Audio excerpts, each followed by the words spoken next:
একেবারে বাজিমাত। বিয়ে করলেন সার্জিস আলম, কিন্তু কনের পরিচয়ে রীতিমতো ধোঁয়াশা। অবিশ্বাস্য হলেও সত্যি।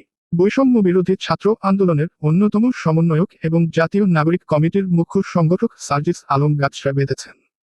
কিন্তু সবচেয়ে চাঞ্চল্যকর ব্যাপার হলো, কনেকে তা এখনো রয়ে গেছে সম্পূর্ণ গোপন। যুব ও ক্রীড়া উপদেষ্টা আসিফ মাহমুদ এবং আন্দোলনের আহ্বায়ক হাসনাত আবদুল্লাহর ফেসবুক পোস্টের মাধ্যমে বিষয়টি প্রকাশ্যে এলেও কনের নাম একবারও উচ্চারিত হয়নি। তবে কেন এত গোপনীয়তা? এ নিয়ে উঠেছে হাজারো প্রশ্ন। শুক্রবার, অর্থাৎ 31শে জানুয়ারি, নিজের ভেরিফাইড ফেসবুক আইডিতে নবদম্পতির উদ্দেশ্যে শুভেচ্ছাবার্তা দিয়েছেন উপদেষ্টা আসিফ মাহমুদ। সেখানে তিনি লিখেছেন, নবজীবনের পদার্পণে অভিনন্দন সার্জিস ভাই। বিবাহিত জীবন সুখের হোক। কিন্তু কনের কোনো তথ্য তিনি প্রকাশ করেননি। কেন? এই রহস্যের জট কি আদৌ খুলবে? এদিকে বিয়ের আসরে দেখা গেছে সার্জিস আলমকে ঐতিহ্যবাহী শেরওয়ানি ও পাগড়িতে।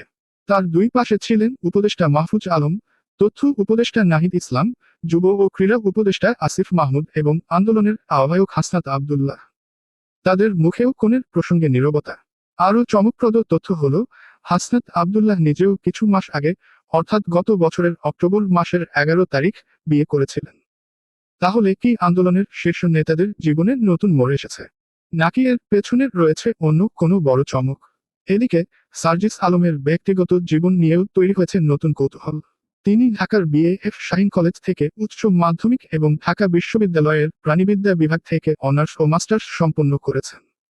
এমনকি ডাকসু নির্বাচনে অমর 21-এ হল সংসদের সদস্য পদেও জয়লাভ করেছিলেন।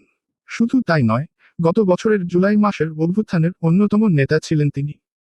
কিন্তু এবার তিনি যে সিদ্ধান্ত নিলেন, তা সবাইকে স্তম্ভিত করে দিয়েছে। কনেকে কেন এত রহস্য? সার্জিস কি ইচ্ছে করেই তথ্য গোপন করছেন, নাকি এর পেছনে লুকিয়ে আছে আরও বড় কোনো গল্প?